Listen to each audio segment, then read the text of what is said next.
All right, thank you for joining us.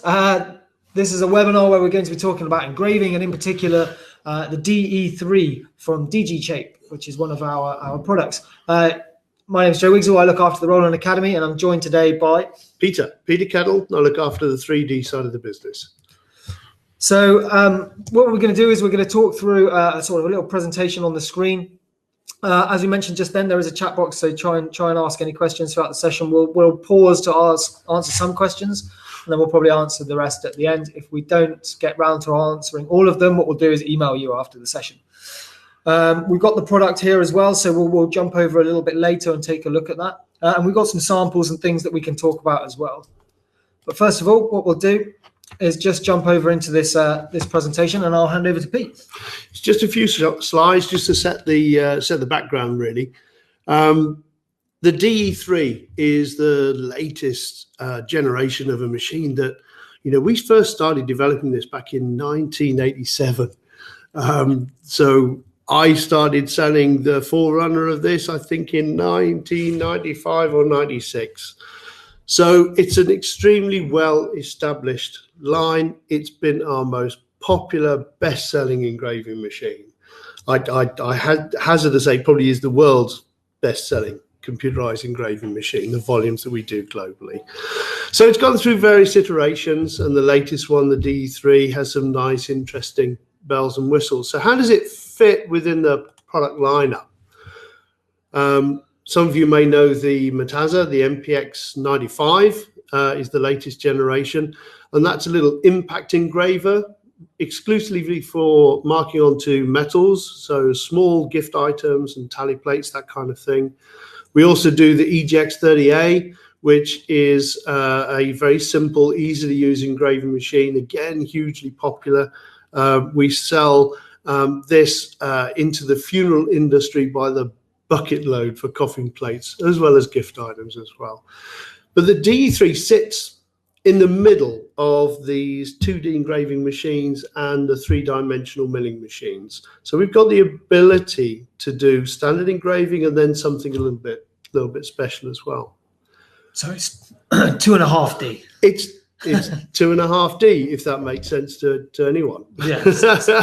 I guess stuff you can feel, recesses and things. Yeah, so I suppose you'll see it when you walk around cathedrals or something. Bas relief is the other term for it. So yes, you've got shape that you can feel, but we can't create a full 3-dimensional object.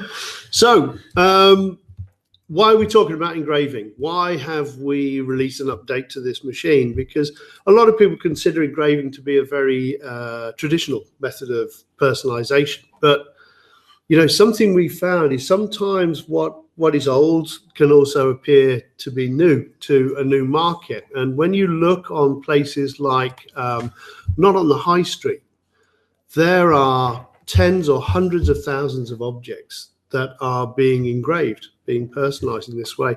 And you look on Etsy, it's a phenomenal amount of work that people are doing with engraving. So forget the beware of the dog signs, and that kind of thing. Please close the gate.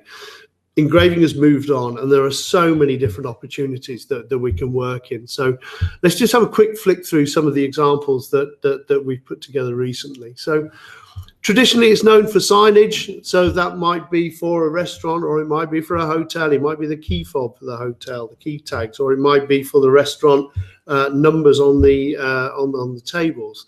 But a quick walk around TK Maxx or any other store that sells weird odds and ends will net you a ton of different objects made of bamboo and walnut and what have you, and all of these can be personalized. So there's some examples here of chopping boards and God knows what.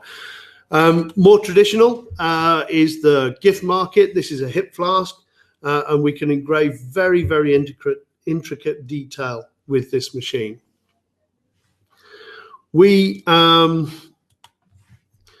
also sold a huge amount of these machines outside the personalization industry and into industrial applications and for education. So this is just an example of a printed circuit board that has been engraved where we have removed the copper, so we've isolated the tracks, and then you've got a fully functioning short run or prototype PCB.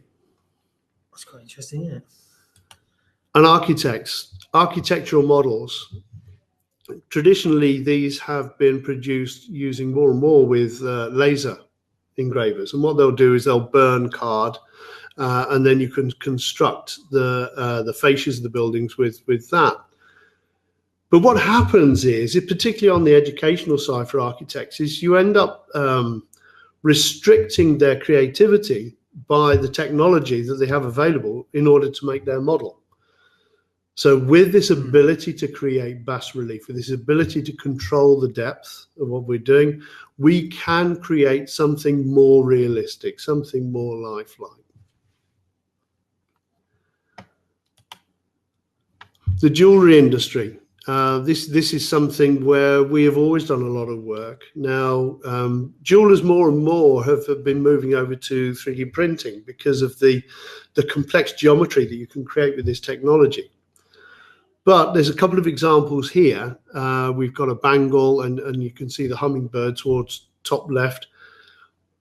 This is from a company called Simon Harrison, a very well-known, very well-established jewelry manufacturer. The issue they have with 3D printing is when they're going to a large client, trying to convince that large client that the piece of plastic in their hand is actually going to feel right when it's actually worn on the body. So they prefer to produce something in metal. And the DE3 and its forerunner have the capability, somewhat slowly, to produce very, very fine detail to create mock-ups. So the bangle, for example, would have been produced as a flat sheet, engraved, fret cut, polished, bent to the form, and then plated. Well, you can see the detail in that exactly piece. And it looks and feels like the real thing, and stunning, absolutely stunning.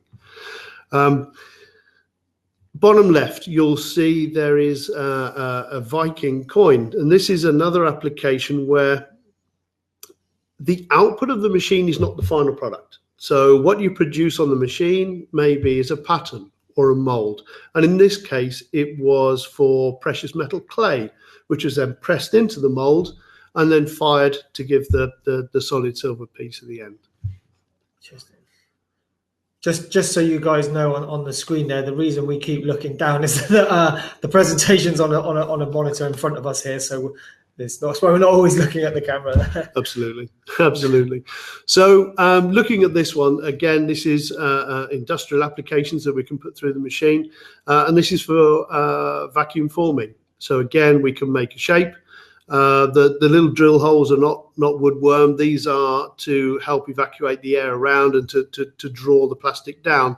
So the color tray at the top is just an example of what you can produce from a model. And again, this is another example of where the output of the machine is just a stage process to go to the next step in production. So this was actually a Japanese chap that used the machine to try and recreate a little robot figure that you used to get in your cereal box in the 1970s. Not available anymore, of course.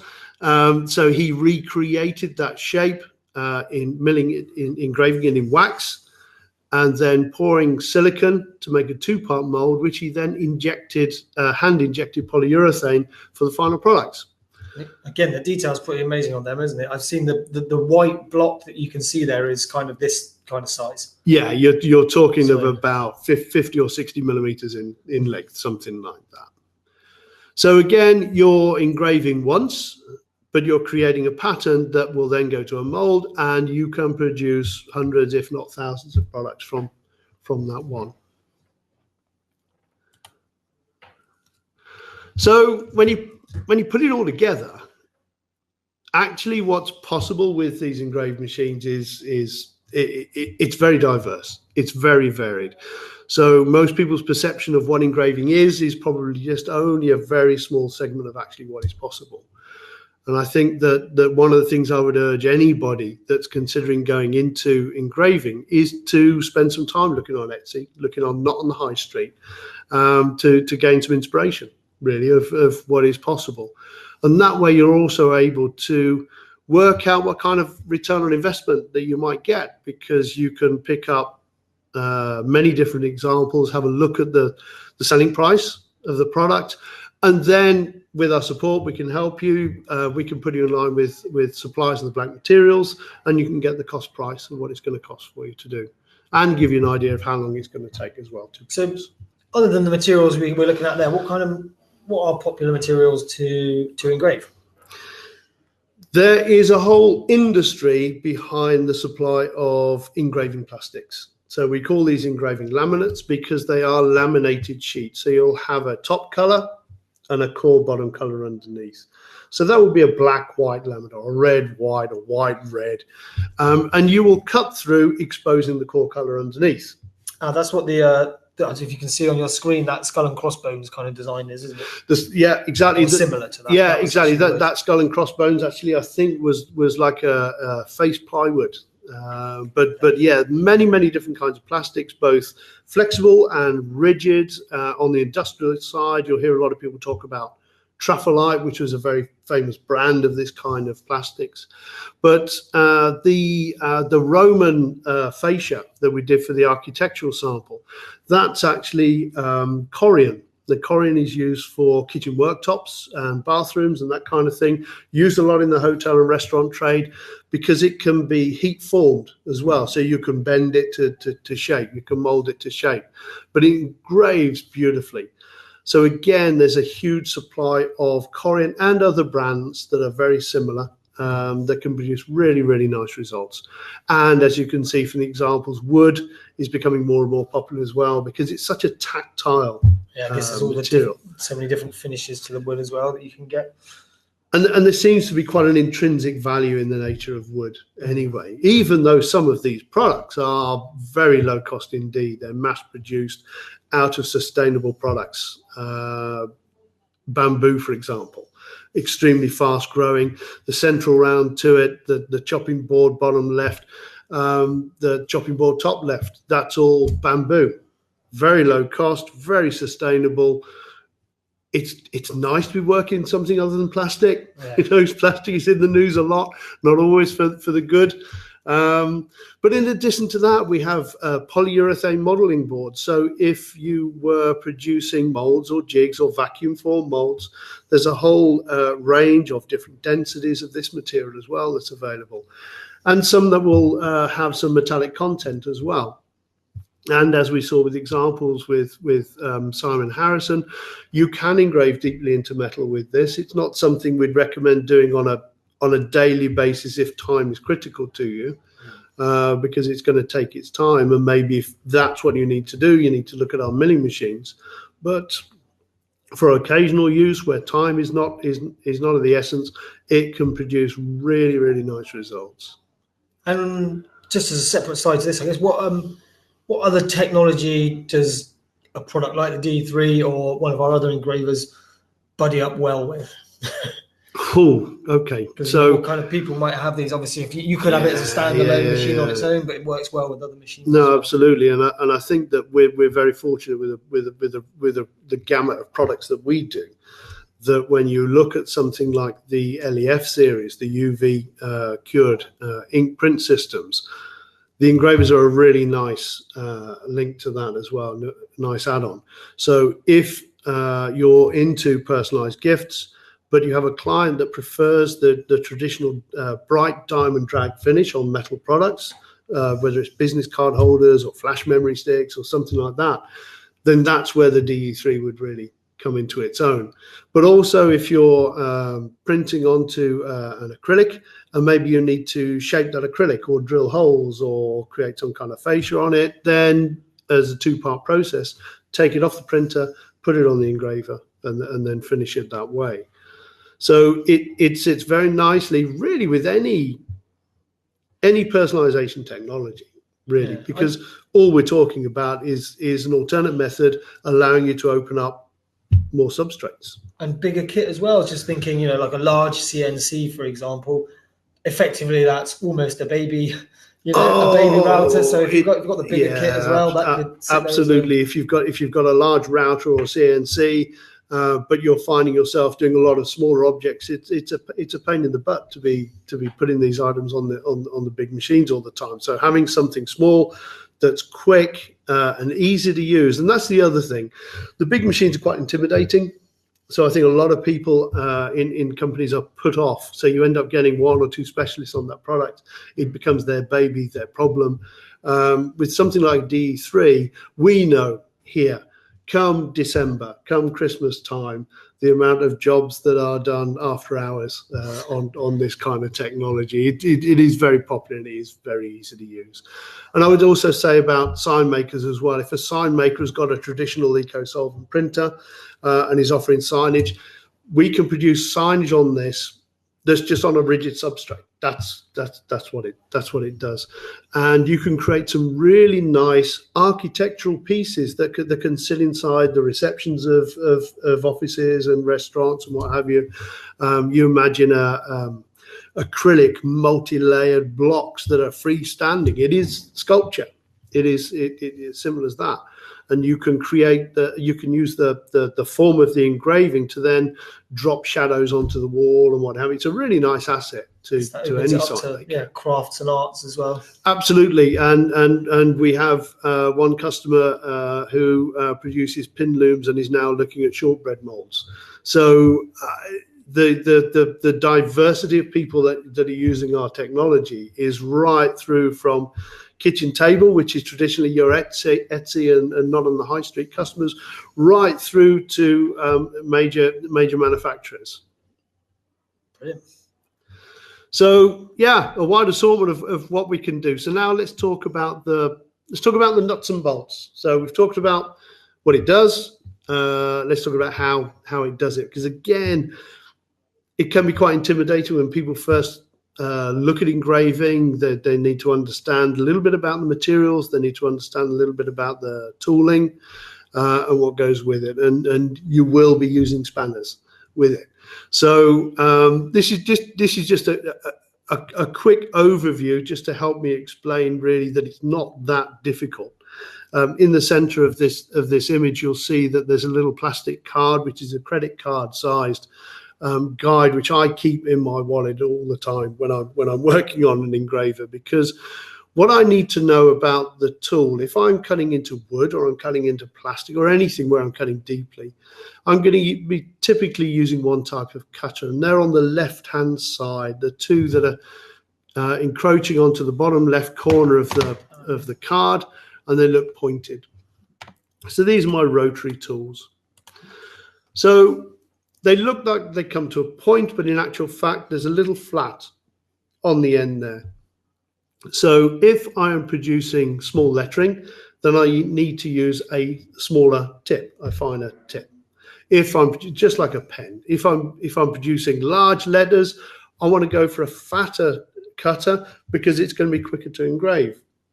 Makes sense. So on the card at the bottom, you've got a little scale there, and what I'll do is I'll just simply just push the tool up against the card, and that will give me a pretty accurate indication as to the width of the tip, and then I'll set that in my software.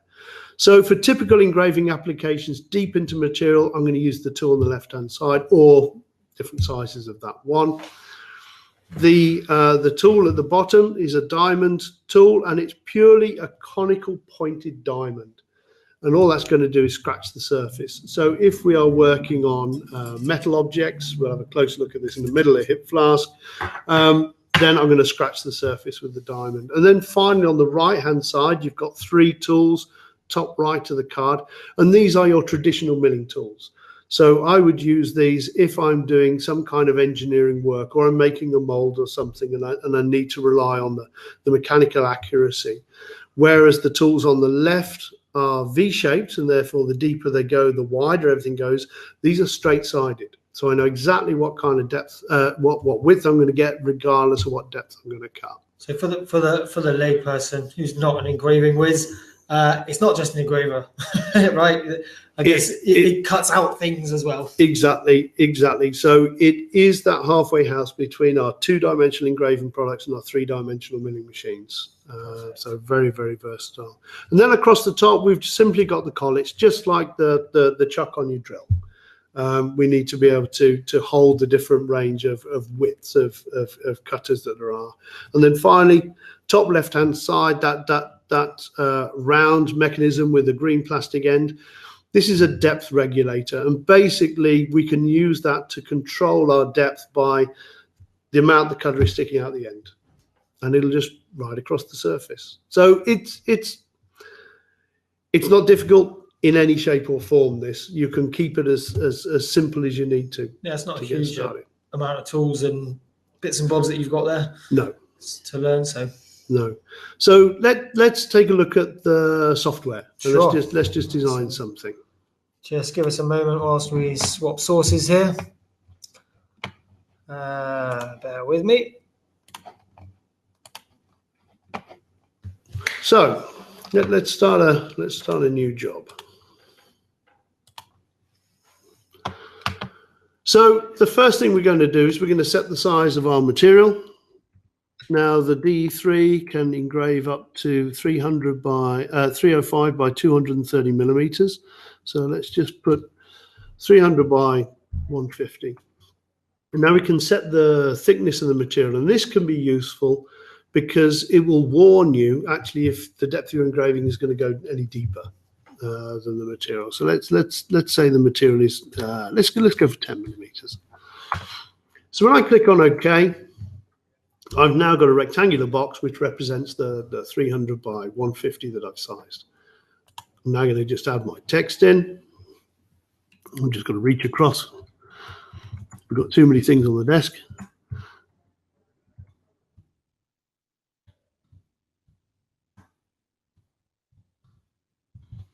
In goes text.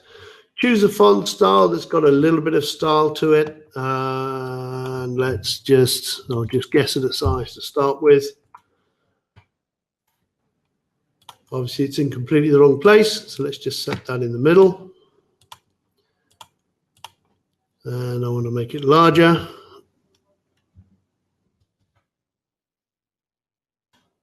So you've got a reasonable amount of editing capabilities, it looks like, on the left-hand side there, creating shapes and text. I have to say that this software, I should have introduced it. This is VCarve desktop, and this is what we bundle with the DE3, and it is a fully featured engraving program. Ability to lay down our traditional 2-dimensional engraving. We can, as I will do with this, carve to create something that looks like it's been produced by hand, by a skilled craftsman rather than just a monkey. And we've got the ability to import an STL file now. An STL file is a 3-dimensional file that can be embedded into the material on the surface of your plaque, and then to create that really nice bas relief.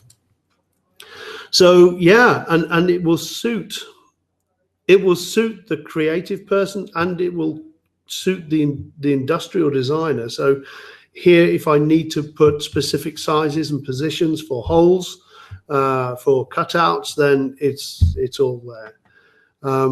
From a style point of view, some of the fonts, the kerning, the space between the individual letters is often not quite so good, and it's just picking up all the true types fonts that we have on the computer. So I'm just looking at where the R and the V is. We've got a bit of an overlap. Let's just open that up. V and E are not friends, so let's make them a little bit closer. So we can run through that design and just tweak that. And do you know the difference? You'll know this from your design side. The difference it makes. Yeah. Just 30 seconds of considering kerning, it can make a world of a difference to the product. Yeah. So on the left-hand side, this is where we do all our design work. When we've completed that, we move to the right-hand side, and this is where we apply our tool paths. And the tool paths are what the engraving machine needs to see. Minimize this a minute, Pete, just so they can see. There we go. Good. That'll make it easy for me to use as well. Okay. So I've got lots of different options in here, but let's just take a look at the V carving. It's a really nice feature. So I'm going to turn the depth limiter off, because what I want it to do is I want it to use the shape of the tool to create a carved effect, and I don't want to limit that on this. So in the list, you would have the tools that you have available to you. So I've got this one, so I'm going to use this one. It's a 35-degree cutter with a 0.2 millimeter tip. It might be a little bit hard for you guys to see this on your screen, some of the smaller text, but yeah, just a quick overlook, I guess. So in here we've got settings that basically tell the machine how fast it can engrave through the material, how deep it can engrave per pass. And that's all fully editable as well. So once you get the hang of it, you can then start copying these and editing them and making them your own. So let's calculate that tool path.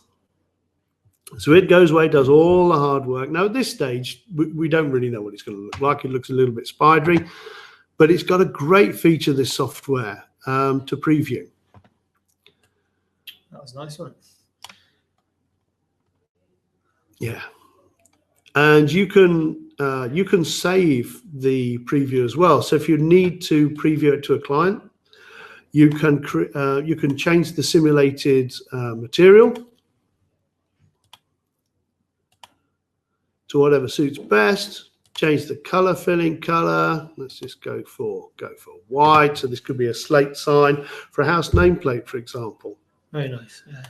And then email that to the client, get the approval. They've checked the spelling, and away you go.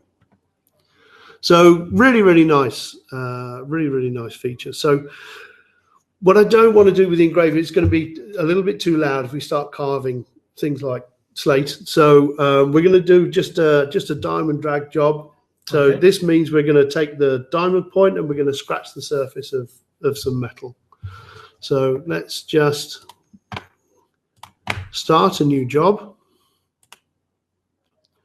And we thought we'd show you just something a little bit different. So we've got Mother's Day coming up. Don't forget, end of the month.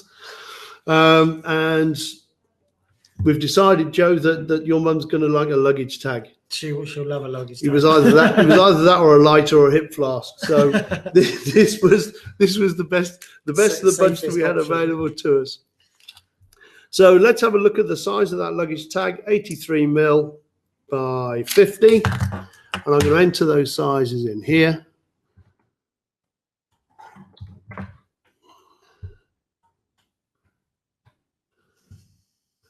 Okay. So we could do as before. We can type in some text, but we thought we'd hand type it. And the sharp ones may have seen earlier on the screen. We had a go at this earlier as well. So do you want to scribble I'm going to scribble a little message down to my mum. So best mum ever, love, Joe. There we go. So we'll just quickly take a photo of that, and then we'll import that into the software. We'll just try and do it so we don't get the cable. Can you just push that cable out of the way a little bit, make sure it doesn't get in shot. There we go. Brilliant. Super. So let's just refresh that. That's our image, I hope, looking at the date and time. So I'm just going to pop that on the desktop so I can find it, and let's go back to our software. So the software has the ability to import what's known as vectored files or bitmap files. So a bitmap is when you take a photo, and a vector file is when you've drawn lines in CorelDRAW or Illustrator. Now, the vector lines are perfect for engraving because it's a line ready for the engraver to follow. But we haven't got that. We've got Joe's handwriting. So we're going to import the bitmap. So here we go. That's the latest one, isn't it? Yeah, 330. So let's bring that in.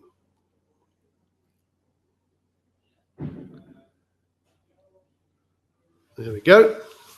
So let's see how we can vectorize this. So this is as you've seen, it is just handwritten from a marker pen on a piece of paper. We've got a lot of shadow on here because, of course, our lights are directly above us. But to be fair, if I just do a quick preview without making any changes to the settings, it looks all right. What I might do is just isolate if there's any little islands of sort of 1, 2, or 3 pixels, which are definitely, we don't need those. We'll get rid of those. But yeah, let's apply that. And then what I can do is I can remove the original bitmap. And there we go. All right. Let's just move that up a little bit so it's a little bit centered. And also, because it's a luggage tag, it's got that slot on the side for the leather strap. So we'll just put it over to the side a little bit just to make the adjustment. So it's not perfect by any means. If we zoom in, of course, it's picking up the felt tip pen and how it's reacting with the fibers of the paper and so on. And the only reason why I point that out is it'll take just a little bit longer for the machine to engrave this because it's got to work up and down in each of those little areas. But it looks pretty good to me. Your handwriting's better than mine by a mile. Don't know about that. So back over to our toolpaths. Now we're going to go to the function called Quick Engrave. And in here, I can tell it this time. I don't want a real depth, because I'm using a diamond that's going to press onto the surface. So it's a pressure. So I'm going to tell it to compress the spring by 2 millimeters. So it's going to touch the surface, squash down 2 millimeters. Let's calculate that. And as far as the software is concerned, that's pretty much ready to go. So can we switch to the other camera and then we can have a look at setting up the machine? Oh, just swap sources again a moment. Oh, bear with me. So we're just going to swap video sources a moment so you guys can see the setup. There we go. There we go. Great. Okay, I won't stand up because you'll only see my backside if I do that. So the machine itself has a safety cover, and it will only work with that safety cover in place. At the moment, the head of the machine, the spindle, is in the way for me to put the luggage tag in place. So we've got a hand controller here. Well, all I'm going to do is set it to move it to the view position.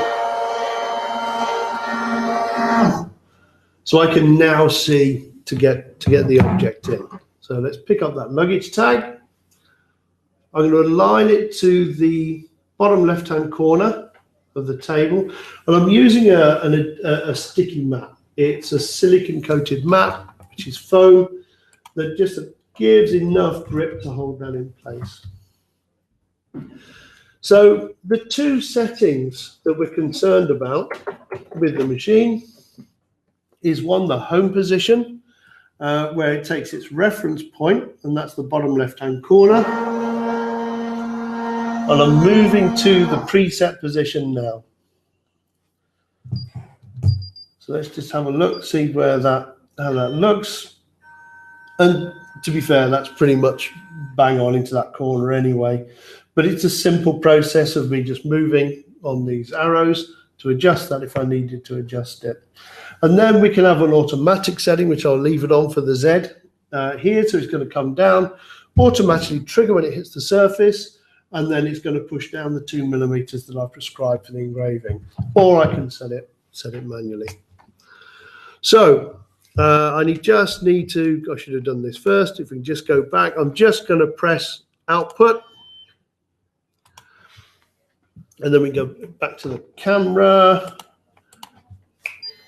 And that will start the engraving process. All right, so there's going to be a little bit of noise whilst it does this, but not too much. Hopefully you guys can see that tool just sort of moving across the material there and moving up and down.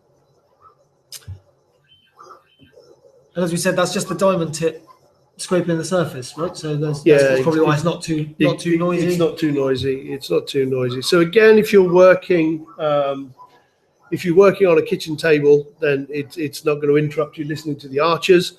And if you're in a shop, it's not going to frustrate your visitors either. Once we start rotary cutting, yes, there's more noise. So it depends on the material. So if you're working in hard material, then generally speaking, it's going to create more noise. And hopefully you guys can get a bit of an idea of the scale of the machine as well. Though it's not huge, it can fit in the passenger seat of your car if it needs to. Yeah, it'll sit on a desktop. Yeah, absolutely. And I think that is an important point that with technology like this, you are mobile. If you wanted to do a wedding fair or a vintage car rally or Gymkhana or something like that, same as the MPX95, the Matazza, you can take that on site, and you can do the same with this. You can put it in the car, you can take it on site, and you can run the engraving. And because it's got this cover, it's perfectly safe. So it doesn't matter if there are kids running around or anything, they're not going to get hurt by it. So how are we getting on? The big challenge is whether we're actually going to be able to show you this on screen. So I don't know whether we can post an image of it later. But yeah, using the webcam, it's not the greatest for checking, but we'll take it out and see if we can give it a go.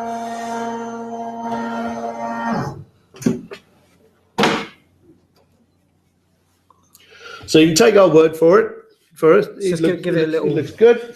Give it a little polish. Let me see if I can hold it up, and maybe if I just reflect something dark into it, you might be able to see. There you go. Just about. Yeah. There we go. So it's a. If we go back to the main camera, it's a tone style that's been built into Microsoft, built into Windows. We've taken little Joe's handwriting, which his mum's going to cherish forever. she will, well, unless there's somebody else who's got a really nice mum called Joe, maybe they'll pinch her bag. But she'll like her luggage tag. So there you go. I hope you found that useful. We've covered what the DE3 is, what it can do, and some of the ideas of how you can make a good business out of using this kind of kit. So I don't know if we got any questions. Let's have a look. We'll just jump over to the screen a second. So does anybody have any questions about the DE3 or about engraving in general? It doesn't look like any have popped up throughout the session. So hopefully you guys have been listening in and enjoying what's been said anyway. What we'll do is, if it doesn't look like there are any questions, we'll call it a day. But feel free to get in touch if you do have any further questions. If you want to find out more about the machine or any of the processes that we talked through today. But thank you for joining us, and thank you, Peter, for coming along. And as I said, we'll just hold on for a couple more minutes here on the chat, just in case you guys do have anything. But if not, we'll see you next time. Cheers. All right. Thanks a lot.